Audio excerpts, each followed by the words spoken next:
Allez, tout d'abord, toutes les audiences d'hier soir avec vous, Romain. On va commencer avec TF1 qui est en tête et c'était Unforgettable. Avec 500 000 téléspectateurs de plus que la semaine dernière. Joli score pour la une, effectivement, Et bel qui accent, dépasse vous auriez pu les le dire. 6 millions de téléspectateurs. Bon. Très bel accent et de jolis cours d'anglais que vous avez suivis assidûment. 24,8% du public hier soir et un premier épisode qui a fait fort Jean-Marc à 6 600 000 devant, donc Unforgettable. La deuxième place pour France 3 qui est au-dessus des 3 millions de téléspectateurs avec sa case fiction qui fonctionne bien sur la 3 le mardi soir. Hier soir c'était un unitaire, Mes grands-mères et moi, plus de 3 millions et 12,1%. France 3 qui est talonné par France 2, les deux chaînes du service public qui sont vraiment dans un mouchoir de poche. France 2 qui jouait la carte Michel Simès une nouvelle fois, hein, il est à l'antenne toutes les semaines en ce moment.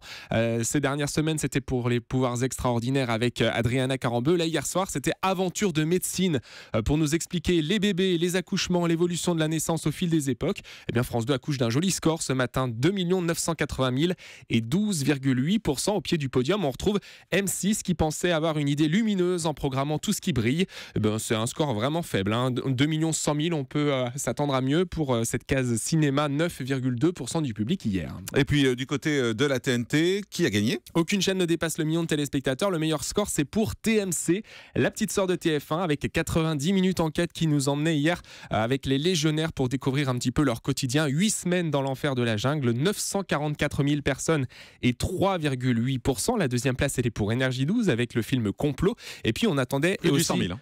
Oui, puis 815 000 téléspectateurs. Et puis on attendait le score effectivement de W9, cette opération recyclage sur W9 hier. La chaîne récupérait le troisième numéro de l'émission Tout peut arriver qui n'avait jamais été diffusé sur M6. M6 avait déprogrammé cette émission faute d'audience. 567 000 téléspectateurs seulement et 2,5% hier. Je pense que W9 s'attendait à un score nettement meilleur. Et les gens tout nus, vous les avez? Ils ont fait combien sur D8? Les gens tout nus, non, j'avais oublié, figurez-vous, que cette émission était à l'antenne. Donc c'est vraiment... Je vois que ça vous attachez de l'importance. Alors, Mais donc, oui, parce que je défends mon idée que ça marchera jamais tout flouté. Donc, 783 000 voilà. Ça marche téléspectateurs pas. seulement, 3,1%. C'est un peu moins encore que Bah oui. le score.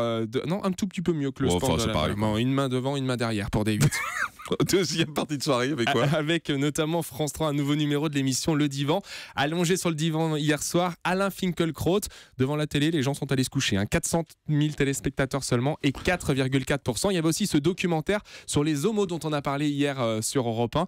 Homo ou hétéro, est-ce un choix? France 2 qui est sous le million et 9,3%. Et puis on jette un coup d'œil du côté de l'Access Prime Time. Alors du côté des Access Prime Time, ça remonte un petit peu. Pour TF1, ça fait un peu du yo-yo. C'est un peu plus de 3 800 000 téléspectateurs. Pour Nagui, ça fait combien? Avec 2 800 000 personnes et 13% du public, le Grand Journal est à 1,3 million. Les Reines du Shopping, 1,5 million. Touche pas mon poste, un peu en dessous des scores habituels, 1 379 000 et 6% du public. Notez, Jean-Marc, un joli score pour France 3. Visiblement, hier soir, les téléspectateurs attendaient réellement ce rendez-vous d'information. 3 100 000 et 16,3%, ce qui vous permet une transition avec le fait média du jour. Effectivement, on va en parler dans un instant. Merci beaucoup, Romain.